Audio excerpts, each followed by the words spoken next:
Good morning, guys, and welcome back to my channel. This is part 2 of drawing a fantasy. I have no idea what I'm calling this series. So, I guess drawing number 3. Who knows? Yeah, so in part 2, we're just going over the background and sketching out the background. And once when you see the background, and this is what I love about drawing stories within art, is your story doesn't come together until you draw the complete story. Or at least until you're completed your drawing. I just love how like this barbarian is so accomplished because he has a maiden hanging off of his arm and the fucking city is burning in the background. And there's like still a dragon there like terrorizing everything. And then you have a cabin, caught on fire. It just makes me laugh. And the little wizard is sitting there being like, dude, we haven't done shit. What are you so chipper about? So, when it comes to drawing the background, it's not just the background that I am drawing in this video. It's the background, the foreground, and the midground. And I hopefully divided that up. Actually, now I'm looking at it. Yeah, it came out pretty good. The foreground being where the characters are standing. All right. There's a lot of detail in that. And then there's the midground where the cabin actually is. And then in the very back, you have the dragon burning everything down and the city or the castle caught on fire and smoke smoldering out of it. I don't think you can see the smoke smoldering out of the castle in this video, but I know I drew the flames in the cabin to convey that. And then the dragon also has flames shooting out of his breath. So, and like the trees don't have leaves on them and whatnot. Yeah, like when it comes to the background, this is like a whole chapter within a story. When I'm initially just drawing the characters and, having the barbarian looking down at the wizard with like a smug look on his face and the maiden hanging off of his arm and the wizard's just upset looking at him, like, that in itself tells a story, right? Almost like a cliche high school story of like the jock gets the girl and the nerd doesn't, right? But once when you put the background in there, it changes the story completely. It's this technique of drawing stories is something relatively new to me. I used to do it a little bit, but I never really got the idea behind it. And what I mean by that is that, like, I understood the idea of like telling a story when I was writing, and like I was never really like a big writer. I would just write things that would make me either laugh or I felt really enthusiastic about, and mostly like they were comic stuff, which now that I'm thinking about, I'm going so off topic, but I drew a comic in high school. I found the other day. Makes no fucking sense. No sense. But oh god, I don't know. There was it's too. That's a video in itself. Let's put it that way. But it wasn't until I started watching Will Terrell that I understood, what it actually meant to draw a story with your art. Mainly because I never did that. The closest thing I got to doing that was when I was drawing a comic, right? And they were never complete drawings. They were just sketches of like line sketches, right? So you lose a lot of details when you don't shade, because you can convey scars or subtle imperfections in things with just line art. But you can convey it a lot better when you have shadows. You can convey 3D dimension so much better, and that opens up your world tenfold when you start adding shadows. I know in more recent years, before I stopped drawing for a little bit, I was starting to get on the drawing stories. I know just before I stopped drawing, I was getting on that idea of drawing stories with art. I was never really good at it, but it was a new sort of thing to me, because it was the only time that I actually was able to complete drawings and understand what a completed drawing looks like. It didn't have to be good. It was the fact it was done. When you do complete a drawing, you can visually see the story within it without even meaning to tell a story. And I mean, you can kind of do that too with just a character, but it doesn't. It leaves so many things open that people don't see a story. If you were to draw, let's say you were to draw a car, right? And on that car, there was scratch paint, there was a ding, and that was it. That was the only imperfections that you added into it. The only storytelling aspect about that car is the fact that, okay, well, where did that scratch come from? You're leaving the viewer of the art piece that you just released, right, to come up with that on their own. Same thing with the dent, right? Whereas when you do complete a drawing, there's a lot less that the viewer has to figure out, right? There's still things that, you know, they can probably figure out, like in this drawing, like, okay, well, where did the dragon come from? Why is it burning down the city? Why is this maiden here? Why are these two barbarian, or like these two dudes, right, here? So, I mean, those things can be a factor into it, but people don't want to think about it that hard, right? So the more that you give the viewer, the better for both you and the viewer. Because the more that you give the viewer, the more that you're learning, right? The more that you give the viewer appreciates more, right? Like, oh, this actually looks really good. This, you know, is kind of funny because of the situation at hand, right? You just get more out of it when you do finish a drawing. Now I realize I'm kind of rambling off at this point. I guess the other benefit too, which wouldn't be an I guess, as I know, when you do complete a drawing, you're opening yourself up to more things that you can learn to draw. For example, like the cabin in the background. I mean, it looks kind of wonky because it's got like a roundish shape or whatever, and I just wanted to make that look like that so it would sit better with the actual theme of it all, of like the cartoonish aspect. But it's the idea of like, okay, this is what a cabin, like this is what I want this cabin to look like. But overall, if I'm going to draw this cabin, I need to make sure it looks like it's supporting itself and it looks like a proper structure. And if I just don't draw a cabin at all, right, then that's a loss of knowledge for myself, because this cabin can go towards me understanding how to draw other types of buildings. As well as, like, because it's on fire, I can learn how to draw fire. So there you go. There's two things right there, right? Not only that, but it's also in a medieval aspect. So now I can practice drawing medieval style stuff, right?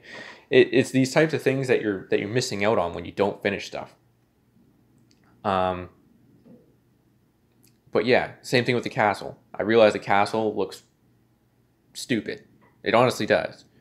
But ultimately, like, I drew the castle. It's a quick sketch, right? I don't plan on putting any detail into it, even though in this sketch I ended up doing that. I took it all out by the time I was shading it. But it's just to help the story along, of understanding, oh, okay, you're near a city. This dragon is probably pissed off because the city is encroached on its territory, right? Something like that. The trees in the background have no leaves on them to help convey that the whole landscape is burning, right? And you can tell it's not winter because there's no snow on the ground. So I'm gonna try and walk you through the best as I can. The key things to remember when drawing foreground, midground, and background. The foreground, since it is your most upfront place, you want to make sure that you have the details in it. They don't, like, I understand people are going to get burnt out if they're drawing for 2 hours straight, right? Or I guess for myself, I was drawing an hour and a half straight. And the details are going to start lacking after a little bit. But for the most part, you know, you want to make sure you put in the details, because if you just have something like the castle sitting in the background where it's just a silhouette, it just doesn't make sense. Like, you know, up front you're going to have a light source. That's where you want everything. I like, now that I think about it, because the castle is a silhouette, I shouldn't have made it a silhouette. It doesn't correspond with the light source. So but in the foreground, right, like the wizard sitting on the rock, I needed to make sure that I was conveying all the different angles that the light is hitting off that rock, so it didn't look ridiculous. The little stepping cobble stones or whatever, I needed to make sure that I got the variations in different color. And I know you're not going to see that now, but during the shading, like, you're going to be able to see the majority of detail in the cobble. I needed to make sure that there were different size cobblestones. And I also wanted to make sure that the placement of the characters was on point, right? Like, the maiden is standing behind the barbarian, or not behind, but beside, but the barbarian is more prominent. You can tell because of his feet, right? His feet are in front of the maiden, or his foot, right? And you give yourself a better perspective when you add in a foreground, because that way you're just not floating in mid-space, right? When it goes to the midground, you're going to take away a little bit of that detail, for one. Actually, I ended up taking a lot of detail out of there. I could have added a lot of stuff, but I just chose not to. Like, for example, if that fence was the fence along the cabin, if that was in the foreground, I would have drawn how those fence posts were actually binded in with the cross member of the fence, right? Whether that was tied on, or it was like a mortise and tenon kind of thing, where it's like a piece of wood is jammed inside of the post, right? If the tree was brought further forward, if you can see it on the side, I can't remember if I cut that out, but there's a tree on the side of just behind the wizard's hat. Like, if that was more forward, I would have shown the grain more. I tried to show the grain, but, you know, like, that's not important. That's not important at that point, right? At that distance. It kind of gives you a little bit of scale as well to where everything is, but I mean, not too much. Like, the main thing, like, sorry, I'm kind of rambling at this point, but the main thing to keep in mind when doing the midground is that your detail decreases, and you just want to have those key features in so that you can convey what something is. Like, I know I needed in the cabin, I know I needed to convey the borders of the actual top portion, the second floor, and the posts that hold up that second floor. The roof, I wanted to make sure that had some sort of medieval truss to help support it, and I know I needed to show that.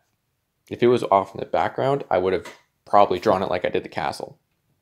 I don't remember if in the sketch I drew the grass or not, but I made sure that I did draw the grass. If the grass was up front more in this drawing, I would have drawn like little blades of grass instead of it just being little lines to convey that, right? So with the midground, you do want to convey some sort of scale, or else things are going to go out of sorts. And make sure to keep your detail to a minimal, because if I were to try and draw the blades of grass individually within the midground, it would have looked so congested.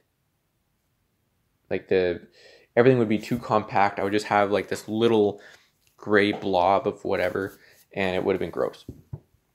But since I did keep it to a minimal, I'm able to show that this is like more of a clump of grass, or like these are the spots within the lawn or grass that convey the most shadows, right? Like those are the most prominent blades, right?